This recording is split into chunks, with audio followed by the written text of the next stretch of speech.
Corruption मसला है, बहुत बड़ा मसला है, क्योंकि अकाउंटेबिलिटी का कानून भी इसीलिए मौजूद होता है, अकाउंटेबिलिटी भी इसीलिए होता है कि जो साहिब इख्तिदार है उसका एहतसाब हो।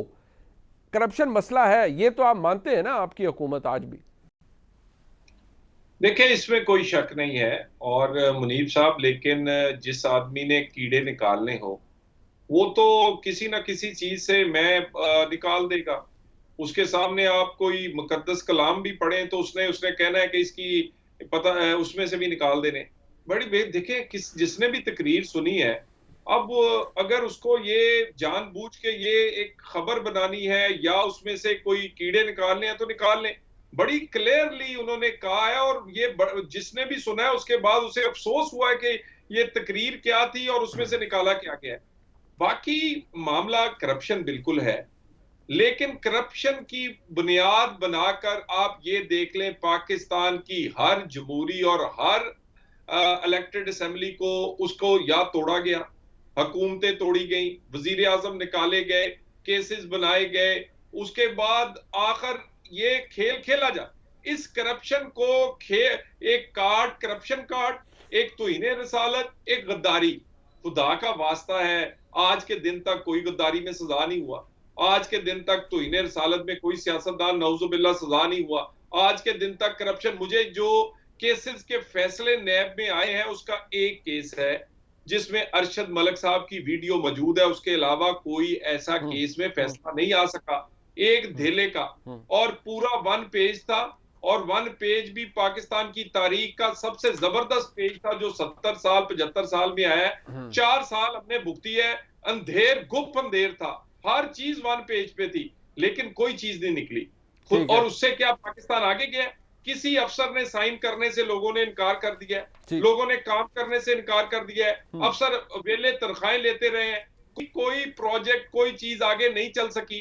तो मामला ये है, करप्शन बिल्कुल रोकनी है, मगर करप्शन के नाम पर जमहूरी हुकूमत को, किसी वजीर आजम को, किसी पार्टी अच्छा चलें, ठीक है, तोड़ना नहीं है।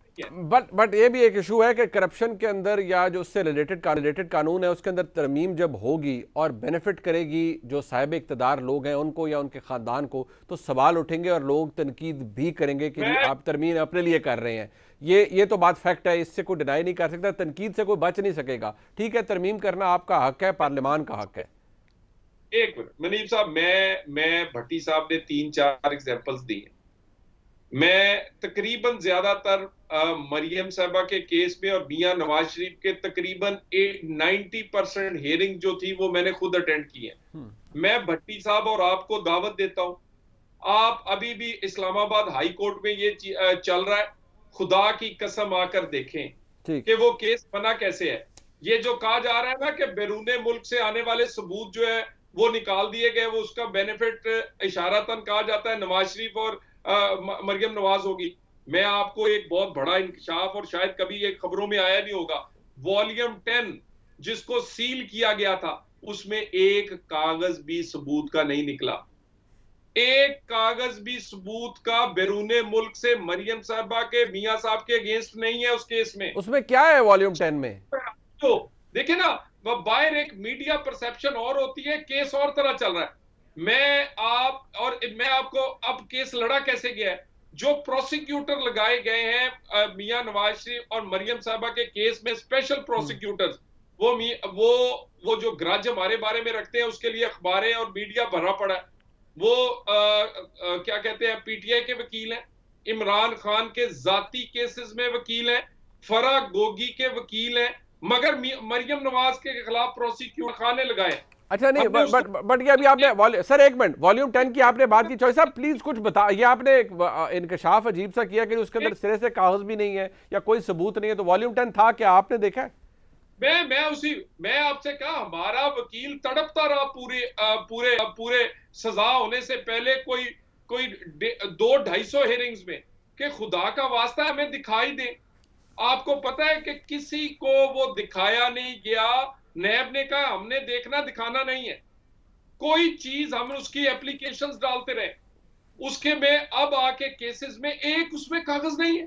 ठीक, यानी कौम के सामने इतना बड़ा ड्रामा बना दिया गया। और मैं आपसे दोबारा 3 केसेस का जिक्र किया है, साद रफीक साहब का केस, 1 रुपए की सरकार का पैसा उसमें इन्वॉल्व नहीं है। उसके बाद मरियम नवाज का केस मैंने आपको बता दिया, मियां नवाज शरीफ का। आप हमारे स्पेसिफिक केसेस, हमने पहले भी जब ऑर्डिनेंस आए थे उसका हमने फायदा नहीं लिया था। चले ठीक है, ना अब्बासी साहब ने लिया, ना एहसन इकबाल ने लिया, ना किसी। चले ठीक है, ये एक बड़ी लंबी बहस है, लेकिन इन केसेस का हवाला भट्टी साहब ने दिया है। ठीक है, एक मिनट जरा थोड़ा चौधरी साहब हम आगे चलते हैं ना, एक अहम मौजू है, मैं जरा चाहूंगा भट्टी साहब इसके ऊपर कमेंट करें। भट्टी साहब, ये तलाल चौधरी साहब की एक्सप्लेनेशन अपनी जगह, लेकिन ये भी उन्होंने कह दिया कि वॉल्यूम 10 के अंदर कुछ नहीं, एक कागज़ भी नहीं है, ये ऑन रिकॉर्ड वो कह रहे हैं, अगर अदरवाइज कुछ हो तो वो भी पता चल जाएगा। उन्होंने कहा सबूत कोई नहीं है। तनकीद होती रहेगी, मैं आप भी कह रहा हूँ कि तनकीद होगी, और मामला सुप्रीम कोर्ट में ऑलरेडी जा रहा है, सुप्रीम कोर्ट फैसला करेगी। लेकिन एक मामला ये भी है कि इमरान खान साहब चाहते हैं कि लॉन्ग मार्च हो और वो लोग उनके साथ निकलें, और ये एक और मुद्दा उनके सामने आ गया है कि नैब के अंदर तरमीम की गई है, सुप्रीम कोर्ट में भी वो जाएंगे, निकलेंगे भी बाहर। फवाद चौधरी साहब बारे से वो क्या कहते हैं, जरा सुनिएगा। हमारा लाएअमल क्या हो सकता है? एक लाएअमल ये हो सकता है कि हम लोगों को कहें कि वो बाहर निकलें, ऐवानों में बैठे हुए लोग हैं, इनको ऐवानों से घसीटें और इनको जो है हम उठा के बाहर फेंक दें। और इसके नतीजे में पाकिस्तान के अंदर एक बहुत बड़ा लॉ एंड ऑर्डर का मसला क्रिएट होगा। पाकिस्तान के अंदर हर गली मोहल्ले में एक बहुत बड़ा फसाद जो है वो आएगा। जो लोग तहरीक इंसाफ को कमजोर समझ रहे हैं, वो सिर्फ इसलिए कमजोर समझ रहे हैं कि हमारी सोच ये है कि हम ये नौबत पाकिस्तान में नहीं लाना चाहते। आज इमरान खान कॉल दें तो इस्लामाबाद के दरो दीवार हिल जाएंगे, लेकिन उसके रिपरकशंस हैं, उसका बड़ा नुकसान है। हमारी कोशिश ये है कि मामला इससे पहले हल हो। हम समझते हैं कि जो मुख्तदर हल्के हैं, जो खुद हुकूमत है, उनको इन चीजों का इदराक करना चाहिए और मामला को हल की तरफ लेके जाना चाहिए। अब इस्लामाबाद के दरो दीवार हिल जाएंगे भट्टी साहब, और क्योंकि फवाद चौधरी साहब के मुताबिक इस वक्त पाकिस्तान की इस्टेब्लिशमेंट बहुत ज़्यादा गैर मकबूल है, क्योंकि इमरान खान साहब जारी बात इक़्तिदार में नहीं है, उधर अमेरिका को मेरे साथ परेशानी है और बड़ी फ्रस्ट्रेशन है, वो सर धुन रहे हैं फ्रस्ट्रेशन में कि इमरान खान साहब को इक़्तिदार से निकाल दिया।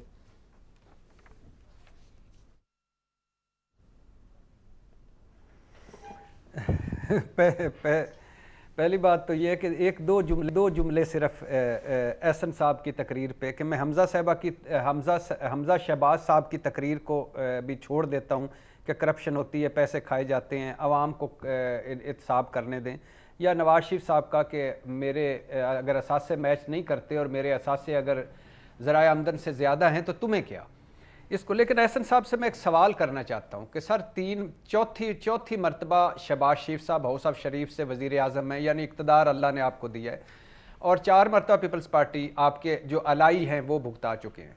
आपने कहा जब करप्शन होती है और मुल्क तरक्की करते हैं, मैं ये भी मान लेता हूँ, तो सर हमने क्यों नहीं तरक्की की? फिर सिर्फ मेरा ये सवाल है, हम क्यों तरक्की नहीं कर सके? वो कह तो रहे हैं ना भट्टी साहब के वो कंटिन्यूटी ऑफ पॉलिसी कुछ नहीं होती है, कोई जो नया आता है वो पिछले की पॉलिसी बदल देता है, सर वो ये कह रहे हैं। अच्छा, तो चलो इसका आपने अच्छा किया, इस अंग्रेज़ी का आसान उर्दू में तर्जमा कर लिया। फिर तो इसका मतलब इमरान खान सच्चा साबित हो गया कि हम उस पर 3.5 साल में कहते थे वो सारा रिफॉर्म्स करके जाए, 10 साल चाहिए रिफॉर्म्स के लिए। अच्छा छोड़ दीजिए इसको, बात आ जाए फवाद चौधरी साहब पे और लॉन्ग मार्च पे। पहली बात यह है कि मैं पिछले कुछ 4-5 दिन से एक बात कर रहा हूँ कि हमारा मुल्क, हमारी कौम, हमारी मईशत, हमारी तिजारत, हमारे इदारे और हमारी सियासत एक बंद गली में है। तो अब हम अल्लाह ना करे बहुत ख़तरनाक जगह पे हैं। तो मेरी दरख्वास्त है, माननी तो किसी ने नहीं है, मेरी दरख्वास्त है कि सियासत करें, एक दूसरे को मुखालफ हों, लेकिन मईशत पे या कुछ चीज़ों पे इकट्ठे हो जाएं सारे, और कौम भी इकट्ठी हो जाए, इदारे भी इकट्ठे हो जाएं, शायद हम निकल जाएं इससे और जल्दी निकल जाएं। ये एक पार्टी या एक बंदे के बस की अब बात नहीं रही, सारे मिलकर कुछ चीज़ों को धक्का लगाएंगे। देखें पाकिस्तान होगा तो हम सारे भी हैं ना, हमारी सियासत भी होगी, हम सारे जो अंदर एक दूसरे को गद्दार है, कोई आइन शिकन है, ये कहते रहें, आप करते रहें, आप कोई डाकू है, कोई चोर है, कोई लुटेरा है, कोई कुछ है, लेकिन पाकिस्तान के लिए सारे इकट्ठे हो जाए, पहली बात। दूसरी बात यह है कि बिलाशुबा इमरान खान साहब एक सियासी ताकत है, सियासी हकीकत है, और जब हमने इमरान खान को अंडर एस्टिमेट किया, वो ज़्यादा ताकत के साथ, ज़्यादा सरप्राइज़ के साथ आया है और ज़्यादा सरप्राइज़ दी है। अब मुझे कोई तरीके इंसाफ खुद कोई थोड़ी सी कंफ्यूज लग रही है, उनकी हिकमत अमली कोई वाजे नहीं हो पा रही, वो दो धड़ों में बिटी हुई है। एक धड़ा है कि जो कहता है कि अगर कौमी असम्बली से आप निकले हैं तो केपी से भी निकलें, पंजाब से भी निकलें, और तो फिर इलेक्शन पॉसिबल है। दूसरा धड़ा जो है वो वापस कौमी असम्बली में चाहता है कि जाना चाहिए और बाकी भी रहना चाहिए, और हमें ये अंदर भी टफ टाइम देना चाहिए, बाहर भी टफ टाइम देना चाहिए।